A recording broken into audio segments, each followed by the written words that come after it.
ప్రపంచం ఫ్యాక్టరీలను మారుస్తోంది.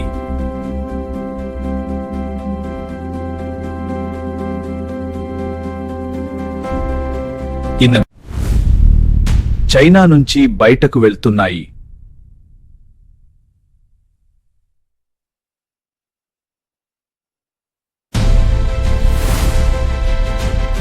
నేరుగా భారత్ వైపు వస్తున్నాయి. ఉద్యోగాలు,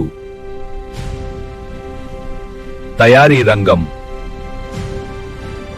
అభివృద్ధి.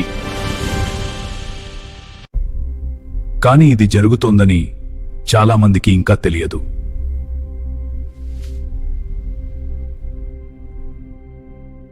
ఇది రాజకీయాలు కాదు, ఇది మన దేశం పట్ల ప్రేమ. లైక్ చేయండి, కామెంట్ చేయండి, సబ్స్క్రైబ్ చేయండి. Love you India. ఐమన్.